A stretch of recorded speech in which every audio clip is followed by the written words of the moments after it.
Bonjour tout le monde et bienvenue enfin sur la vidéo sur l'Open the Box d'un starter Dune. Donc comme je l'avais dit à la fin de ma vidéo sur le jeu précédemment présenté qui était donc Stargate Trading Card Game, donc Stargate TCG, super jeu d'ailleurs. Me tarde de taper le carton avec mes amis d'ici une dizaine de jours, comme aussi de jouer à Dune. Donc Dune, c'est un jeu que j'ai découvert lorsque j'étais à l'île de la Réunion. C'était un prof de français qui s'appelait Sébastien qui m'a fait découvrir Middle Earth CCG et qui m'avait parlé de ça. Je ne connaissais pas l'univers de Dune du tout, j'avais vu que le film. Tout le monde connaît le film Dune en fait. Et j'avais pas accroché, vraiment. Parce que le livre de règles était vraiment extrêmement confus en fait, et je comprenais pas. J'ai pas accroché. Les années ont passé, et en lisant les romans, en jouant à des jeux de plus en plus complexes, notamment le beau tapis que je suis dessus, c'est un tapis de Babylon 5, Vampire, des... Je me suis dit, mais Dune, ça a l'air pas mal du tout, et j'ai pris du temps avant de m'y lancer, donc ça fait un an vraiment que j'essaie de retrouver des cartes. Et là, enfin, j'ai réussi à mettre la main sur des starters. Parce que, à côté, ma passion aujourd'hui, je propose de la partager avec vous ou avec des gens en proposant à la vente des cartes d'anciens jeux. Et vraiment, beaucoup, c'est vraiment cool d'avoir enfin un starter et d'en ouvrir un là. Ah, je vraiment hâte. Bon, c'est parti, hein, à pas tergiverser. Hein, je vais ouvrir ça sous nos yeux ébahis. Donc Sébastien avait fait découvrir ce jeu, j'avais vraiment pas accroché. J'avais plus accroché à Middle Earth CCG, le jeu sur les terres du milieu. Et voilà quoi. Donc le starter, là c'est l'extension, s'appelle Judge of the Change, le juge du changement, c'est le monsieur qui est là. C'est le monsieur dans le film qui carrément accompagne Paul et son père la première fois dans la navette pour aller voir les extractrices d'épices sur Arrakis, dans le désert. Ah bah tiens, là ça commence bien, on a direct, ça propose 3 épices ici parce que c'est la ressource. Si on est maître de l'épice, on est maître de l'univers. Si vous connaissez un peu l'univers de Dune de Frank Herbert. Donc je sais pas si vous entendez la musique derrière, moi elle est hyper forte derrière moi, je vais la baisser encore. Et j'ai pas envie de me prendre le son coupé par YouTube. Petit livret de règles comme d'habitude dans un starter. J'aime bien ces livres de règles là parce que ça me rappelle l'époque du début de Magic. Quand j'avais ouvert, j'ai commencé Magic à Terre Natale et Ice Age. Donc et ces petits livres de règles, on était là à les lire. Qui est-ce qui n'a pas lu son livre de règles sous la couverture ou tard, ou n'est pas honte de le dire, dans les toilettes quoi. Voilà. Ce livre de règles là, j'en ai récupéré un. Et je tenais particulièrement à remercier un ami qui m'a aidé à récupérer ses cartes. Il s'appelle JC, j'avais pas plus loin son nom et prénom. Mais je dédie cette vidéo à JC. Un grand merci à lui. Sans lui, je n'aurais pas pu faire cette vidéo et j'aurais pas pu trouver des starters tout neufs. Quoi. Donc voilà le petit livre de règles qui est très bien expliqué. Quoi. Ça fait plaisir. Ça fait super plaisir. Alors, on continue. Alors. Les starters pour moi, je trouve ce jeu-là avait un défaut particulier, mais que j'ai découvert récemment qui peut être totalement gommé. C'est qu'en fait, dans le jeu, on a ce qu'on appelle des holdings. C'est comme une forteresse, j'en ai une découpée ici, parce que j'avais récupéré à l'époque un petit starter. C'est ce qui permet en fait de jouer. Et elles sont sur la boîte du starter. Ce qui fait que sans ça, vous pouvez pas jouer. Et je trouve ça particulièrement dommage, j'ai envie de dire. Mais je vais faire une autre vidéo, hein, donc restez bien sur celle-ci. Là, je vous ouvre le paquet, je vous fais découvrir les cartes rapidement, ce qu'elles sont. Mais après, je vais faire une autre vidéo sur les règles.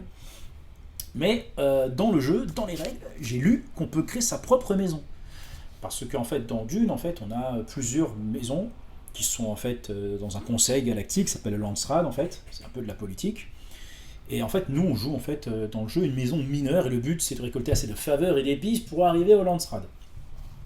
Et en fait, on peut créer sa propre maison, c'est-à-dire il y a des points attribués sur ses capacités, sur sa résistance. Donc, c'est sur ce qui est ici. En bas, le petit chiffre ici, c'est la résistance. Là, c'est le coût.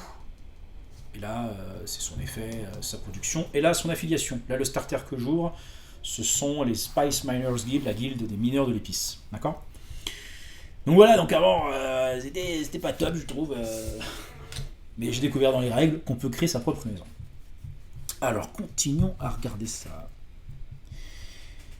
Alors, ça commence par un Enhancement Skills, qui est là. Je vais vous le mettre directement ici. Je le connais, de toute manière. Hop. Alors, c'est mon petit setup, c'est la première fois que je fais ça. Les feedbacks sont la bienvenue. Je ne suis pas un youtubeur professionnel, mais j'essaie de m'améliorer au jour le jour avec ce que j'ai. Donc ça, par exemple, ce sont les types de cartes qu'il y a dans le jeu. C'est une première type qu'on va voir ensemble. Donc en haut, vous avez le coup qui est ici. L'attribut qu'il faut. Donc là, c'est l'intrigue. Et ce que c'est.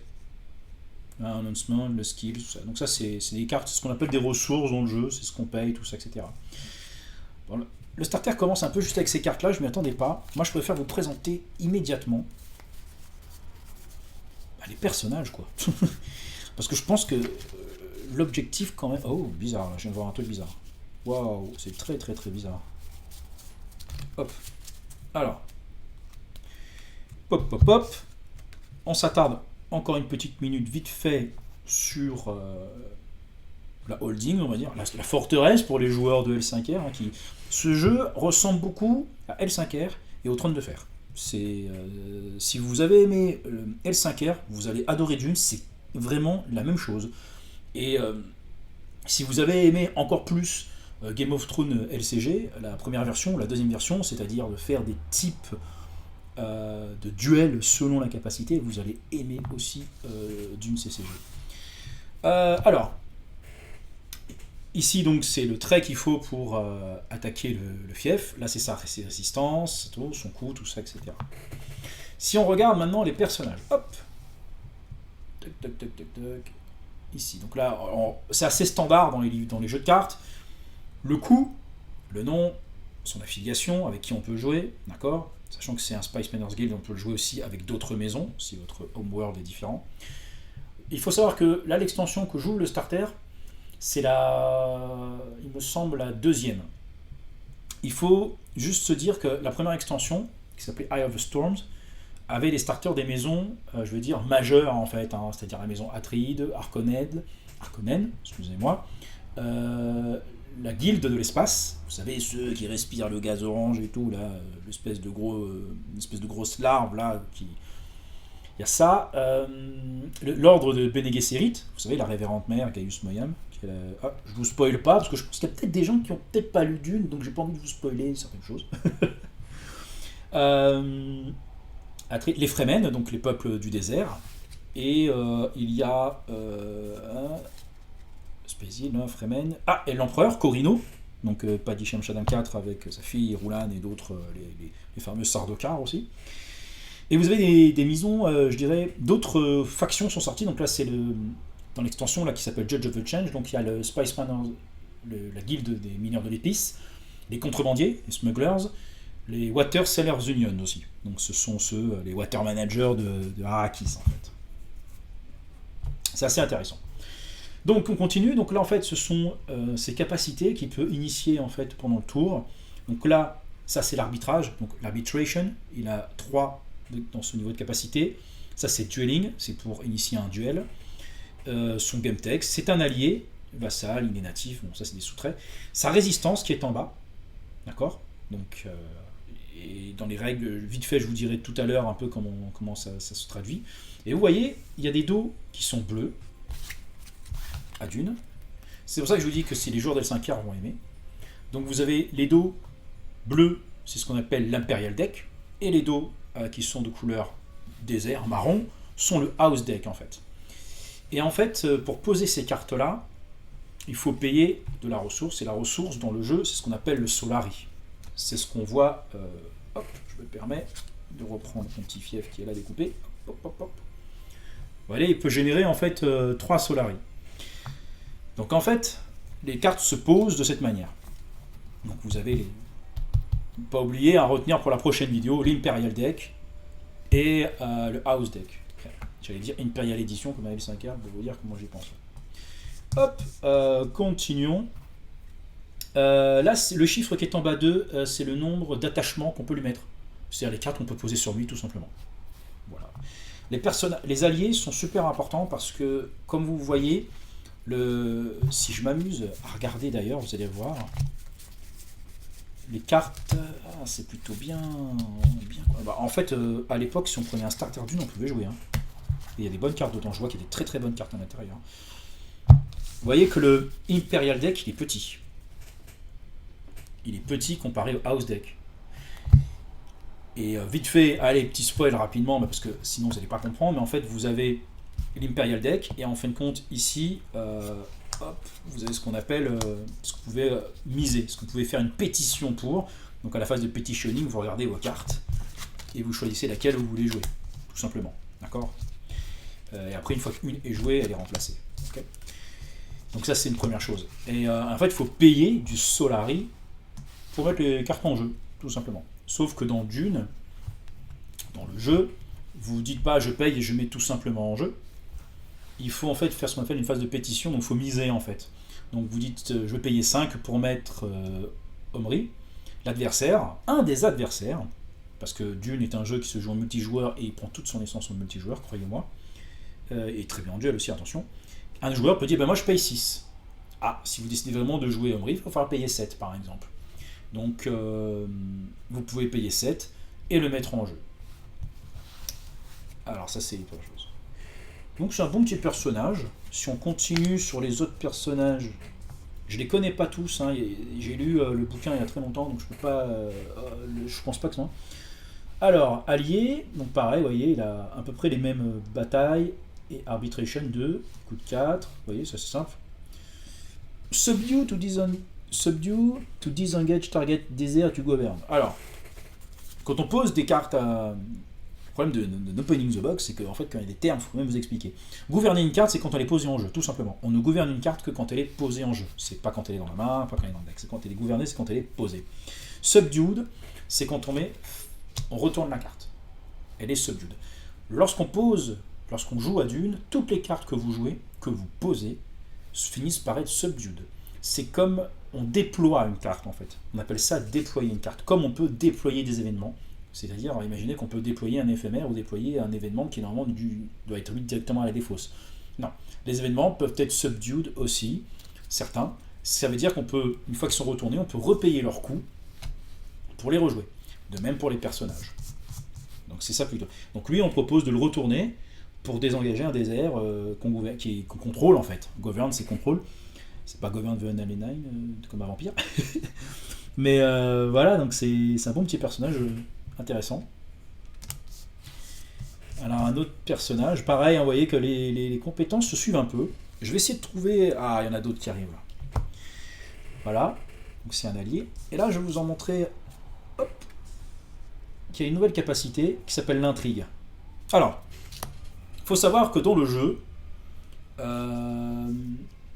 pendant son tour, ce qu'on appelle pendant la phase de maison, il y a des intervalles où on peut initier des rites. C'est-à-dire, on peut décider d'attaquer les cartes que contrôle votre adversaire pour les subdue, donc pour les mettre face cachée. On peut le droit à en faire deux types. Un de type Landsrad et un de type qu'on appelle la Shoham, le Quom en fait en anglais.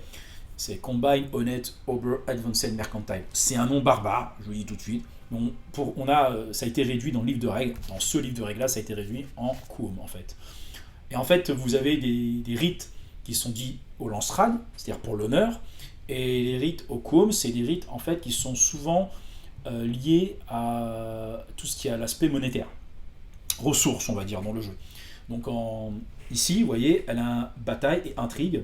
Donc par exemple, battle en fait, c'est quelque chose qu'on peut faire au Landsrad pour attaquer un fief. Donc ça c'est une capacité qui permet d'attaquer un fief. On n'attaque pas les personnages avec ça.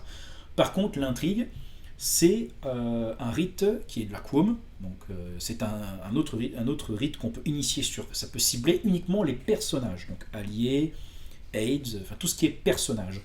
Et en fait compte, si on y arrive, ça subdue la carte. Et donc ça dit, on peut l'engager et cibler un extracteur Spice Harvester qu'on contrôle pour transférer un épice assigné à n'importe quel désert dans ta réserve.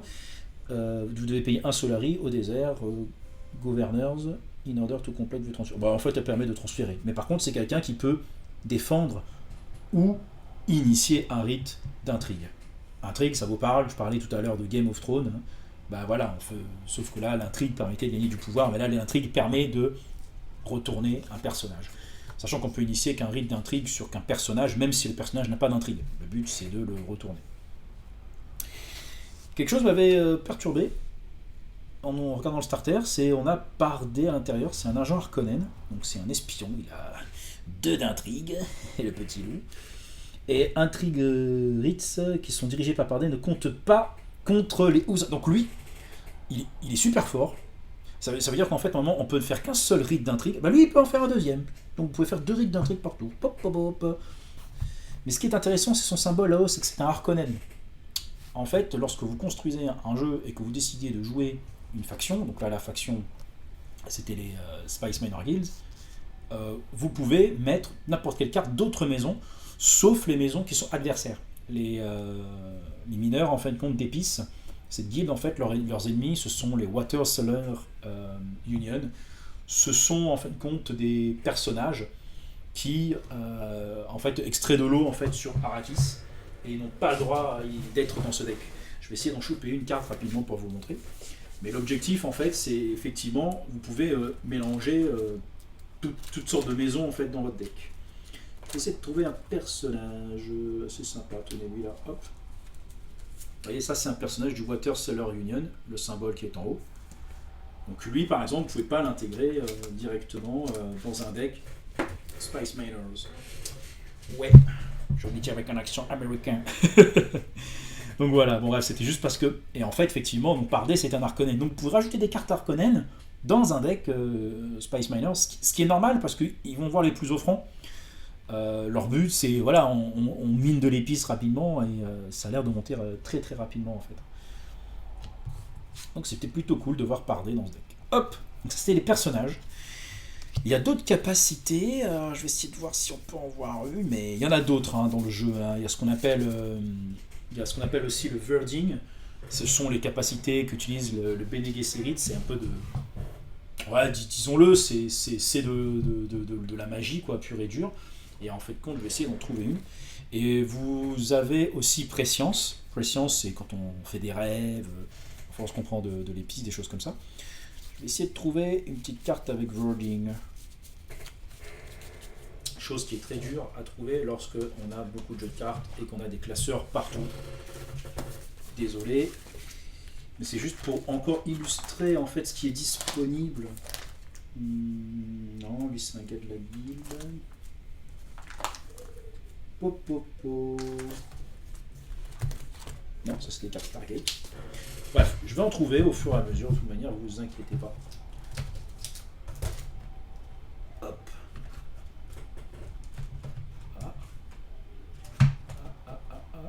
Voilà.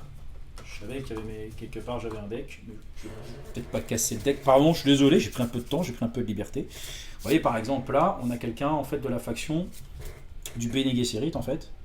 Et vous voyez, elle a ce qu'on appelle Verding ici, donc c'est de la magie, donc elle peut.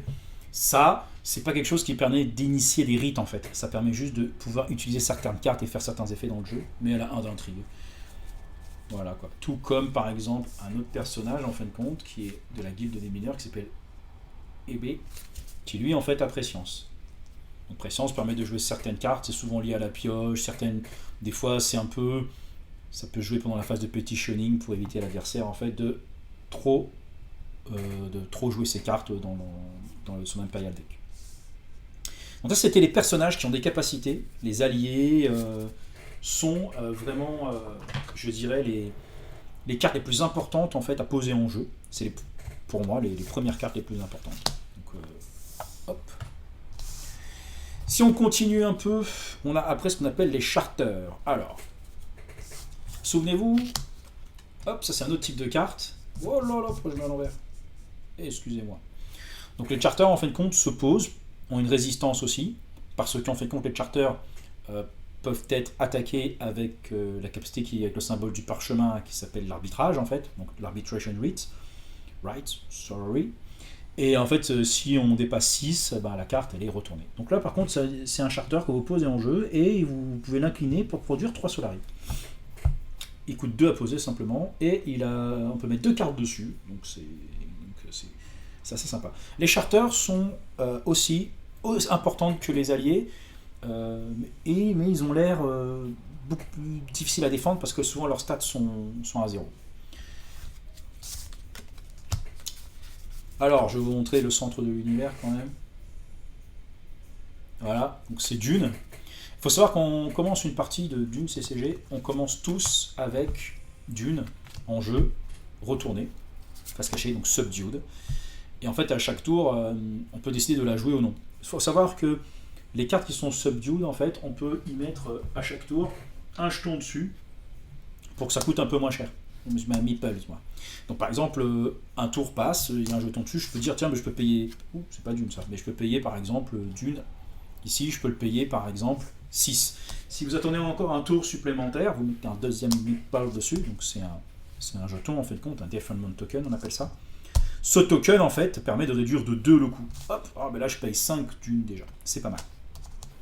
Donc c'est pour ça que les cartes subdued sont jamais perdues. Si vous faites par exemple un rite de duel a été fait contre Omri, il a perdu, il est subdued. Elle m'empêche au tour d'après de mettre un jeton dessus, d'attendre encore un tour et de payer 3 Solari pour le mettre en jeu. Ce qui est, voilà. Jamais vos cartes sont perdues à Dune. C'est bien géré sur source pour pouvoir les rejouer.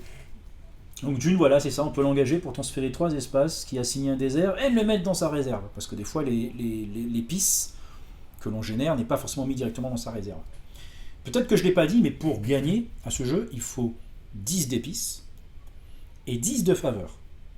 D'accord ? La faveur peut être baissée ou montée avec des effets de cartes dans le jeu, évidemment. Alors, Dune, le centre de l'univers, très importante. Et vous avez d'autres cartes. Waouh, il y a des cartes que je ne connaissais pas. Il y a des cartes que je découvre avec vous.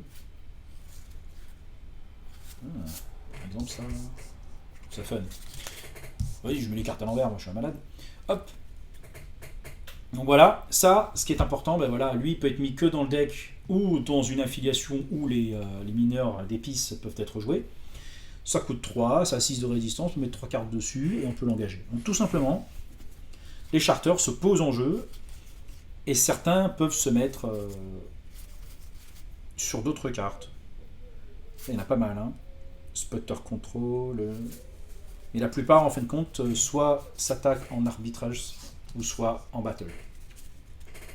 Sachant qu'un charter ne peut être attaqué qu'avec normalement de l'arbitration. Vous voyez, donc lui il a un de battle. Je suppose que c'est une carte qui peut participer en fin de compte. Ouais. Alors, de toute manière, dans les règles tout à l'heure, dans l'autre vidéo, je vous expliquerai. Donc ça c'est les charters. On a vu les charters, on a vu les alliés. Le house deck maintenant. Vous voyez le deck impérial, et il n'y a que quelques cartes. Ah, il y a le Judge of the... Il y a carrément un juge du changement. Donc ça c'est une grosse carte quand même. Hein. Le Judge of the Change en fait c'est un décret, donc on le met sur un personnage et on peut le défausser pour Subdued Dune. Donc imaginez votre adversaire, il a investi pour sortir Dune, vous pouvez dire tiens, tu vas le Subdued. Oh, c'est dur, c'est très très dur. Bon, ça coûte 5 à poser, comme c'est une carte qui vient de l'Imperial Deck, donc faut faire une pétition, donc il faut miser pour le mettre, donc c'est pas sûr que votre adversaire vous laisse devenir le juge du changement. Mais bon, à vous de le rire. Ça, c'était les personnages et les starters. Le starter, franchement, il permet de jouer. Hein. Franchement, un starter, vous jouez. J'ai comme l'impression que... Après, on peut l'améliorer avec des cartes, mais le starter, là, est vraiment, vraiment bien fait. Alors, donc ça, c'était un announcement hein, qu'on voit. Donc ça se met sur un personnage. Là, on peut le mettre sur un fief. Vous voyez, par exemple. Donc on peut améliorer... Ce sont des attachements, ça vous dit c'est limité, le coût qui est en haut. Les cartes qui viennent du house deck, qui ont le dos marron que je suis en train de vous montrer, ce sont des cartes qui ne nécessitent pas de contre-mise. Ça ne se pétitionne pas en fait. Il n'y a pas de phase de petitioning, il y a tout simplement une phase de déploiement pour ces cartes-là. Elles peuvent être, ces cartes-là, comme ce sont des améliorations, ne peuvent pas être subdued, sauf si une carte dit l'inverse, bien sûr. La règle d'or du jeu de rôle. Du jeu de cartes, pas du jeu de rôle. Hop. Voilà, là pareil, un village payon. Donc on peut le mettre sur un fief qu'on gouverne, ça veut dire qu'on contrôle, et il a plus 1 en résistance. Voilà, tout simplement. Donc ça, ce sont les améliorations. Ensuite, vous avez les événements. Donc les événements peuvent se jouer aussi pendant le House Interval, c'est une phase de jeu que je vous expliquerai après. Donc c'est un événement d'une, vous le jouez, tout ça, et ça fait l'effet qui est écrit tout simplement. Quand c'est un event comme ça, les événements en fait se jouent en fait pendant un intervalle, pendant votre tour ou celui de votre adversaire. Mais il y a certains événements que vous ne pouvez jouer que pendant votre tour. Je vous montrerai ça juste après, il y en a forcément dans le deck. Donc ça c'est une tactique qui se joue pendant une battle. Donc vous voyez, c'est une tactique battle. Donc ça veut dire que c'est une carte qu'on va jouer uniquement pendant une phase de rite de battle. La phase de rite de battle, c'est la phase avec le pistolet. Vous voyez, je vous montre là, c'est ça. C'est l'icône de pistolet qui est là. Donc si on initie en fait un rite de battle, donc c'est un rite au Landstrat, donc on attaque un fief, d'accord. Donc si on attaque un fief, c'est-à-dire le fief, c'est l'holding de votre adversaire, quand même, parce qu'on peut subdue de ça, donc il faut repayer pour ça. Vous voyez, c'est tout se subdue, c'est-à-dire tout se met face retournée. Assigne, on met à votre leader il génère plus 1 en force pour chaque participant. Donc voilà, tout simplement. Je vous mets les cartes comme ça, vous pouvez les voir quand même. Pas gentil, moi. Mais alors. Hop. Ensuite, pareil, les tactiques d'arbitration. Donc, pareil, c'est lorsque vous faites un rite d'arbitre. Vous jouez les faits, tout simplement. Aussi bien quand quelqu'un. Là, c'est marqué assigné à votre participant qui est leader. C'est-à-dire, c'est quand vous l'initiez. C'est pas quand vous vous défendez. Attention. Alors, ça, c'est la particularité de la règle. Les Venture Deployment. Donc, c'est clairement une carte d'économie. Tout ce qui est Venture est lié en fait à l'économie. Donc là, on produit un spice et on l'assigne à un désert. Donc il est mis au désert, il n'est pas mis dans votre horde, c'est-à-dire votre réserve. Il faut le bouger après. Et ça, il y a des cartes pour le faire. Venture Battle. Hop. Donc on peut transférer X spice assigné à un désert qu'on gouverne. Alors en fait, cette carte a dit que vous transférez X épices qui sont assignées au désert ciblé, qui est contrôlé par un rival directement de votre réserve. X est égal au nombre de troupes assignées dans un personnage qui initie la razzia. Donc, là, il faut attaquer un désert. Il faut qu'il ait plein de personnages pour la jouer, pour lui voler du spice. Voler du spice, c'est pas mal du tout. J'aime bien la carte. C'est razzia, quoi. Lui, on le connaît tous, c'est le vert. Donc ça c'est le but, c'est de mettre des jetons en fait pour augmenter la résistance des épices en fin de compte. C'est pour augmenter tous ceux qui ont des tokens, des jetons épices, ils ont une résistance de 1. Donc c'est pour carrément détruire directement les déserts, ça. Bah, c'est logique. La venue du faiseur. C'est joli le game text en bas. Bless the maker and his water. Très spirituel comme jeu de Dune, j'aime beaucoup. Hop. Ah, les personnels. Donc les personnels, c'est des ressources qui s'attachent directement sur vos personnages. Donc n'oubliez pas qu'ils ont un petit chiffre en bas. Le petit chiffre qui est en bas ici, j'essaie d'éviter le contre-jour. Hop, hop. Donc, le petit chiffre qui est en bas là, c'est le nombre de cartes qu'on peut mettre sur eux. Donc en fait, on peut assigner un personnage et pendant, c'est une tactique d'intrigue. Lorsqu'on fait un engagement, quand on s'engage, donc un personnage s'engage pour défendre ou attaquer, si la cible qui participe à un rite d'intrigue, on peut l'engager comme participant. Oh, je relis la carte de plus près. If target participant in an intrigue rite, engage to include. Ah, on peut engager pour inclure un participant. D'accord, c'est au cas où si on ne veut pas assigner quelqu'un et finalement on veut l'amener après. Ok. C'est une petite ressource supplémentaire. Ok. C'est sympa, c'est des ninjas. Ça me plaît les ninjas, ça me fait penser à The Dark Path, The Shadow, pour les joueurs d'L5R. Un petit bataillon encore, vous voyez, c'est très simple. Donc les troupes, les personnels troupes s'attachent sur les personnages directement. Certains peuvent être attachés sur un fief, comme lui c'est précisé. Vous pouvez le mettre directement pardon, sur le fief qui est ici. C'est cool. Ah, là on a les Spice Dogs. Donc ça c'est une carte que je connaissais. Donc ça se met directement sur un charter. Donc on peut le mettre sur les cartes comme ça. Et ça permet de défendre. Ouais, c'est pas mal. 2 quand même d'arbitrage, c'est pas mal du tout. Les Dune Men, les hommes des dunes. Bon là c'est pareil, ça se met aussi sur une Harvester je crois. Dune Men, plus un battle, ouais voilà. Battle tactique. Donc vous voyez c'est lié à la bataille, c'est pour attaquer les fiefs de l'adversaire directement. Il est excellent ce starter. Hop. Ça permet, ça je connais aussi. C'est en fait compte, on le met sur un fief qu'on gouverne, donc sur le fief en fait, qui s'il est subdued, donc s'il est retourné, la cible gagne plus 1 de déferment token. C'est-à-dire qu'on met un jeton directement dessus. Ça permet de rejouer moins cher le fief. Excellent. Ah, petit message dédicace à mon ami Bobby. J'ai hâte de jouer. Alors cette carte comme elle est moche quoi. Alors, elle est moche, mais elle respecte le lore, c'est-à-dire l'ambiance que doit dégager Dune. Ce monsieur là, il a la bouche qui est entourée comme ça, c'est ce qu'on appelle un manta. Les mantas en fin de compte prend une espèce de substance, c'est pas le sénita. Ils boivent ça et ça transforme leurs lèvres de cette couleur là. Il faut savoir que dans le monde de Dune, il n'y a plus de machines, mais les mantas sont des ordinateurs vivants. Donc c'est vraiment très bizarre. On peut trouver la carte moche, mais c'est sympa de voir que ça a été respecté. Donc ça donne 1 d'intrigue en plus. Il a plus 2 au rang d'intrigue, il a aussi plus 1 en résistance pendant les rites d'intrigue. C'est une bonne carte. C'est une carte qui permet d'améliorer un personnage. Un petit troupe de réserve Fremen. Donc l'icône que vous voyez là-haut, c'est le symbole des Fremen. Donc on dirait que vous pouvez mettre des cartes Fremen dans votre jeu de la Minor Guild. C'est pas mal du tout.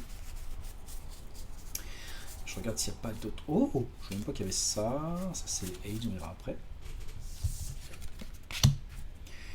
Ça, pareil, hein, si vous connaissez le film ou si vous avez lu les romans, vous devez savoir ce que c'est. C'est directement le chasseur-tueur quand Paul il risque de se faire tuer. Quand Henri tente de le tuer dans sa chambre. Donc si vous vous souvenez le film de David Lynch, en fait, le pauvre film de David Lynch, j'ai envie de dire, quand on le voit qui va se faire tuer. Donc je trouve ça intéressant d'avoir cet équipement. Donc ça se met sur un personnage et il a plus 3 pendant les duels d'intrigue. Ça fait mal. Plus 3. Ça coûte 3 à jouer. Quand même. Voilà. Intéressant. Je vais le mettre à côté du ninja. Opération Ninja. Continuons un petit peu. Ce starter, il est bien. Ah, une autre tactique battle. Donc, silo pillaging, parce qu'on dit pas pille. C'est pendant une battle, une tactique, lorsqu'il y a un engagement, vous l'assignez un homeworld. Si le target est vanquished on battle, its governor must discard 1 spice. Donc vanquish, je vous expliquerai dans les règles tout ça, mais c'est un des rares moyens en fin de compte de complètement retirer une carte. Hop, ça c'est encore un. Alors les aids. Les aids sont de house deck, ce sont pas des alliés, mais ce sont des personnages un peu moins puissants, mais qui ont tout leur intérêt. Donc lui, on peut l'engager pour désengager une Spice Harvester que vous contrôlez. C'est pas mal. Oh, j'attaque ta Harvester. Eh ben, ou pas. J'aime bien les cartes comme ça, c'est sympa. Et après, il y a des équipements. Hop. Donc là, c'est la House Frigate. C'est limité à 3. On l'assigne pour un fief que l'on contrôle. Donc on peut en mettre 3 sur un fief, mais bon, ça coûte tout de même. Ça coûte la bagatelle de 5 Solari à poser. Il a plus 1 en commande, plus 2 en battle rank. Le target, il a plus 2 en résistance pendant les rites de bataille. Et lorsque vous déclarez, on peut engager pour transférer House Frigate vers un autre fief que vous contrôlez. C'est un vaisseau qui en bouge à droite à gauche pour le rendre plus fort. Hop, un autre venture de déploiement. Donc là, voilà. de transférer X équipement, ou transférer de l'équipement, du stuff, des choses comme ça. Ah, waouh. Donc ça, je suis votre diseuse de vérité, disait-elle. Bon, bref, passons. Emperor Truthsayer, donc c'est un titre, c'est un décret. Donc c'est, on peut, alors normalement c'est pas dans le deck, quoique ils peuvent jouer des cartes Bene Gesserit aussi, c'est pas interdit. Je vérifie dans le livre de règles. Tactique d'intrigue ou de duel, on peut engager la signer, quoi. Ah, ça peut être qu'une révérende mère qui peut l'avoir déjà, cette carte, ce qui est logique. Pour déclarer une nouvelle cible au rite, la nouvelle target est obligée d'être contrôlée par le même joueur. Ouais, bref, en fait c'est une sorte de deflect, ça permet de rediriger un rite qui est initié contre quelqu'un. Pas mal. Pas mal. Y a-t-il d'autres cartes? Parce qu'il y a pas mal de cartes en double, ce qui est normal. Ah, Spice Harvester, je pense que comme on joue comme le starter, il y a un thème sur les mineurs d'épices. Donc là on peut l'assigner, et ça s'assigne uniquement sur un désert. Et on peut engager et payer un Solari pour transférer un épice depuis le désert dans sa réserve. Donc voilà, quoi, tout simplement. Voilà, et d'autres 8 par derrière. Bon, et ben voilà un peu le starter, comment il est fait.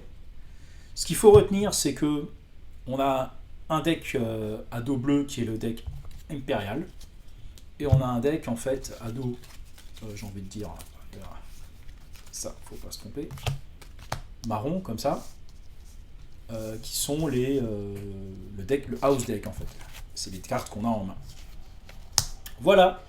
Bon, en tout cas, j'espère que ça vous a plu de découvrir ça avec moi. En tout cas, moi je trouvais ça cool. Ça fait un longtemps que je voulais voir ce starter. Je me suis bien retenu pour vous faire découvrir. Voilà. Prochaine vidéo sur les règles juste après. Je peux préparer un petit setup parce qu'il faut préparer les épices. Et puis voilà, c'est parti. Les retours sur la vidéo sont les bienvenus. N'hésitez pas. Et puis je vous mets tous les liens descriptifs en vidéo. N'hésitez pas à la partager, à vous abonner. Et puis, si vous voulez d'autres informations, posez vos questions directement. Merci en tout cas. À plus.